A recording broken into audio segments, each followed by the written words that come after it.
Hello everyone, सभी मित्रों को मेरा नमस्ते और जय श्री राम। मित्रों, आज के इस वीडियो में हम भूगोल विषय की पाठ्य योजना के बारे में चर्चा करेंगे। तो चलिए शुरू करते हैं। मित्रों, अगर आपने अब तक हमारे चैनल को सब्सक्राइब नहीं किया है तो प्लीज़ हमारे चैनल को सब्सक्राइब जरूर करें और जो घंटी वाला आइकन है उसको दबा के ऑन कर लें ताकि आपको नोटिफिकेशन सबसे पहले मिल सके। मित्रों, सब्सक्रिप्शन का कोई भी चार्ज नहीं है, फ्री ऑफ कॉस्ट है। चैनल को जरूर सब्सक्राइब करें। मित्रों, आपको सबसे पहले जो आपकी पाठ्य योजना डायरी उसके ऊपर पाठ्य योजना क्रमांक लगा लीजिए, विद्यालय का नाम, जिस विद्यालय में आपका बीएड का प्रशिक्षण प्रोग्राम चल रहा है उस विद्यालय का आप नाम लिख दीजिए। जिस कक्षा की आप पाठ्य योजना बना रहे हो तो कक्षा 7 की हो जाएगी। आप जिस विषय की आप में आप पढ़ा रहे हैं या तो जिस कालांश में आप पढ़ा रहे हैं तो कालांश लगा दीजिए। तो आज का जो अपना विषय है वो भूगोल विषय, दिनांक लगा दीजिए जिस दिन आप दिनांक या पाठ्य योजना तैयार करें। आज का जो अपना प्रकरण है वो है पर्यावरण। तो पर्यावरण के ऊपर आज अपन पाठ्य योजना तैयार करेंगे। जो आपकी समय अवधि जो जाएगी 30 मिनट। तो इस प्रकार से आपको ये सारी खाना पूर्ति कर लेनी है। ये लिखने के पश्चात में जो आपकी नेक्स्ट हेडिंग आती है वो है आपके शिक्षण के उद्देश्य। तो हेडिंग लगा लीजिए शिक्षण के उद्देश्य। तो इसके अंदर आपको 2 कॉलम बना ले। पहला है शिक्षण उद्देश्य, दूसरा है अपेक्षित व्यवहारगत परिवर्तन। ये 3 कॉलम या 2 कॉलम बनाने के पश्चात में आप लिखेंगे। लिखने से पहले थोड़ा समझ लीजिए शिक्षण के उद्देश्य होते क्या है। शिक्षण के उद्देश्य तात्पर्य है कि छात्र, अध्यापक अथवा शिक्षक द्वारा जब बच्चों को शिक्षण करवाया जाता है तो इस शिक्षण से बच्चे में क्या परिवर्तन होगा या बच्चे में क्या परिवर्तन छात्र, अध्यापक अथवा शिक्षक भी शिक्षण या पाठ पढ़ा के लाना चाह रहे हैं। तो ये हो जाएंगे उसके क्या हो जाएंगे शिक्षण के उद्देश्य। तो इसके अंदर शिक्षण के उद्देश्य वाले कॉलम में आपको पहला शिक्षण का उद्देश्य लिखना है ज्ञानात्मक। तो ज्ञानात्मक शिक्षण उद्देश्य के कारण बच्चे में जो अपेक्षित परिवर्तन होगा वो है विद्यार्थी पर्यावरण का अर्थ का प्रत्याभिज्ञान और प्रत्याशमन कर सकेंगे। द्वितीय है अवबोध। तो विद्यार्थी पर्यावरण के अर्थ प्राकृतिक पर्यावरण को स्पष्ट कर सकेंगे। विद्यार्थी तुलनात्मक अध्ययन कर सकेंगे। तीसरा आता है ज्ञान उपयोग। तो इसमें लिखेंगे आप विद्यार्थी पर्यावरण के अर्थ का उपयोग दैनिक जीवन की नवीन परिस्थितियों में कर सकेंगे। इस प्रकार से आपको ये जो 3 शिक्षण के उद्देश्य मैंने लिखा है, इन तीनों शिक्षण के उद्देश्य को आप ध्यानपूर्वक लिख लीजिए। ये लिखने के पश्चात में लिख लीजिए आप ध्यानपूर्वक जो मैंने लिखा है। इस प्रकार से आपने यहाँ एक और इसके अंदर 2 लिखा है तो मैंने इसे परिकल्पनाओं का निरूपण करके परीक्षण कर सकेंगे। तो ये हो जाएगा आपका क्या ज्ञान उपयोग। तो ज्ञान उपयोग लिखने के पश्चात में चौथा जो शिक्षण का उद्देश्य आता है वो हो जाएगा आपका कौशल। तो हेडिंग लगा लीजिए चौथा कौशल का उद्देश्य कौशल। तो कौशल में लिखेंगे इसके सापेक्ष आप विद्यार्थी पर्यावरण के अर्थ प्राकृतिक पर्यावरण संबंधी का अध्ययन कर सकेंगे, पर्यावरण संबंधी तथ्यों का संकलन कर सकेंगे। इसी प्रकार पांचवा आता है अभिरुचि और छठवा आता है अभिवृत्ति। तो इस प्रकार से पांचवा अभिरुचि और अभिवृत्ति, इन दोनों जो शिक्षण के उद्देश्य हो इनको आप लिख लीजिए ध्यानपूर्वक। ये लिखने के पश्चात आप नेक्स्ट हेडिंग आती है वो है आपकी शिक्षण सहायक सामग्री। तो शिक्षण सहायक सामग्री तात्पर्य है कि छात्र अथवा शिक्षक द्वारा जो शिक्षण कराया जाता है तो शिक्षण कराते समय जो जो सामग्री उनके शिक्षण में सहायता करती है वो सारी कौन सी सामग्री आएगी शिक्षण सहायक सामग्री। तो लपेट प्लाक, चौक, डस्टर, श्याम पाठ और ये सारी चीज़ें होती हैं। तो पूर्व ज्ञान नेक्स्ट हेडिंग लगाए। इसके अंदर आप पूर्व ज्ञान में लिखेंगे विद्यार्थी पर्यावरण के बारे में सामान्य जानकारी पहले से रखते हैं। तो ये हो जाएगा आपका पूर्व ज्ञान और शिक्षण सहायक सामग्री। इसके पश्चात जो आप नेक्स्ट हेडिंग डालेंगे वो है आपका प्रस्तावना प्रश्न। तो हेडिंग लगा लीजिए प्रस्तावना प्रश्न। तो इसके अंदर आपको 2 कॉलम बनाने, पहला है छात्र अध्ययन क्रिया, दूसरा है विद्यार्थी क्रिया।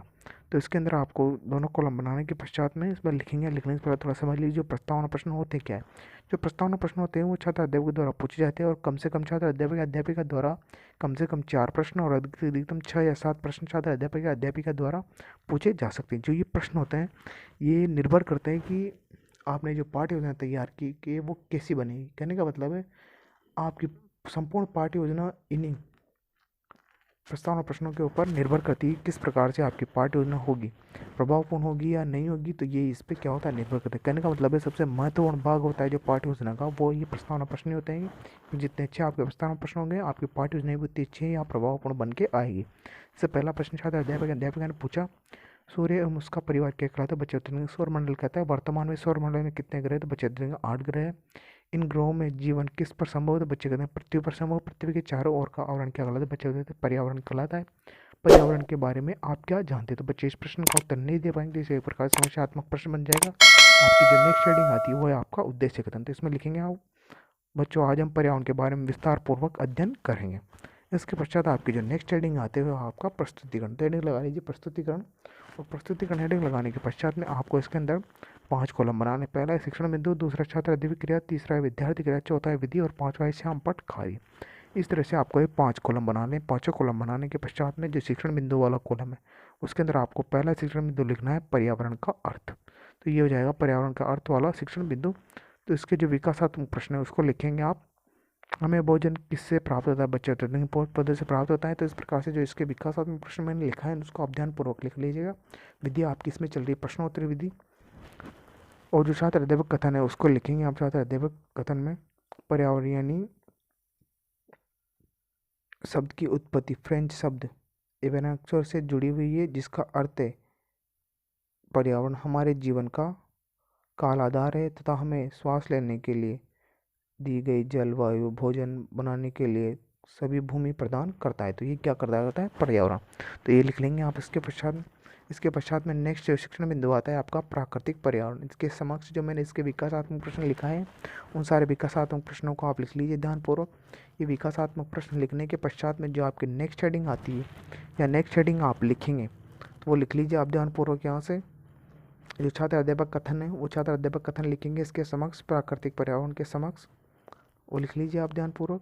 और तीसरा जो शिक्षण बिंदु से आता है आपका, जैसे 5 कॉलम बना लें। शिक्षण बिंदु छात्र क्रिया, विद्यार्थी क्रिया, विधि। और जो तीसरा शिक्षण बिंदु आता है मानवीय पर्यावरण। इसके समक्ष देखिए मैंने जो विकासात्मक प्रश्न लिखे हैं इन सारे विकासात्मक प्रश्न को आप ध्यानपूर्वक लिख लीजिए। विकासात्मक प्रश्न लिखने के पश्चात में छात्र अध्यापिका वाला कथन है वो लिखेंगे आप। मानवीय पर्यावरण में मानव की परस्पर क्रियाएं एवं गतिविधियों द्वारा उनके द्वारा बनाई गई रचनाएं संभावित है, जैसे एक व्यक्ति। नेक्स्ट लिखेंगे इसमें किसी संप्रदाय, धर्म, शैक्षिक, राजनीतिक, यक्षी आदि से जुड़ा हुआ हो सकता है। तो इसके समक्ष जो मैंने बहुत प्रश्न लिखा है तो आप ये सारी चीज़ लिख लीजिए। बहुत प्रश्न भी लिख लीजिए आप। जो इसके मैंने छात्र अध्यापक क्रिया में छात्र लेंगे, छात्र ध्यानपूर्वक सुनेंगे, विधि चल जाएगी आपकी व्याख्या विधि। और जो श्यामपढ़ कार्य उस श्यामपढ़ कार्य को मैंने छात्र अध्यापक कथन लिखा इसके महत्वपूर्ण प्रश्नों को आप श्यामपढ़ कार्य में लिख दीजिए। जो बहुत प्रश्न होते हैं छात्र अध्यापिका द्वारा पूछे जाते हैं और इसलिए पूछे जाते हैं ताकि बच्चे का ध्यान पढ़ाए गए पाठ से या पढ़ाए गए प्रकरण से इधर उधर भंग नहीं हुआ, भटके नहीं। इस वजह से बहुत प्रश्न किए जाते हैं। इस प्रकार से आपकी पाठ्य योजना है वहीं पर समाप्त होती है। लेकिन उससे पहले आपको हेडिंग लगा लेनी है मूल्यांकन प्रश्न। हेडिंग लगा लीजिए मूल्यांकन प्रश्न। तो मूल्यांकन प्रश्न के बारे में थोड़ा जान लीजिए। मूल्यांकन प्रश्न किसके द्वारा पूछे जाते हैं और क्यों पूछे जाते हैं? जो मूल्यांकन प्रश्न होते हैं छात्र अध्यापक अध्यापिका द्वारा पूछे जाते हैं और इसलिए पूछे जाते हैं ताकि जो पाठ छात्र अध्यापक अध्यापिका ने बच्चों को पढ़ाया वो बच्चों ने सीखा है अथवा नहीं सीखा है या कितना सीखा है, इस बात को जानने के लिए प्रतिपुष्टि या फीडबैक लेने के लिए छात्र अध्यापक अध्यापिका द्वारा ये मूल्यांकन प्रश्न किए जा सकते हैं। जो मूल्यांकन प्रश्न होते हैं वो किसी प्रकार के बनाए जा सकते हैं, लघुतरात्मक, अति लघुतरात्मक, निबंधात्मक, किसी भी प्रकार के प्रश्न बनाए जा सकते हैं। जैसे मैंने प्रश्न बनाया उस प्रकार से आप इन सारे प्रश्नों को लिख लीजिए। ये प्रश्न लिखने के पश्चात में जो आपकी नेक्स्ट हेडिंग आती है वो आपका गृह कार्य। तो आप बच्चों को गृह कार्य दे दीजिए। गृह कार्य ऐसा दीजिए, कहने का मतलब जिस घटना के स्तर से आपने बच्चों को अध्ययन करवाया या पढ़ाया है उस घटना के स्तर को ध्यान में रखते हुए बच्चों को गृह कार्य दे दीजिए ताकि बच्चे घर पर जाकर अपने जो खाली समय है उसका सदुपयोग आसानी से कर सकें। मित्रों आशा करता हूँ कि आपको वीडियो अच्छा लगा होगा। तो प्लीज़ वीडियो को लाइक करें, शेयर करें और चैनल को सब्सक्राइब करना ना भूलें, क्योंकि मित्रों सब्सक्रिप्शन का कोई भी चार्जेस नहीं है, ये फ्री ऑफ कॉस्ट है। तो चैनल को जरूर सब्सक्राइब करें। और अगर आप हमें फेसबुक पे देख रहे हैं तो प्लीज़ बेल आइकन को प्रेस जरूर करें और जो हमें फॉलो जरूर करें और लाइक जरूर करें। Thanks for watching. जय हिंद, जय भारत।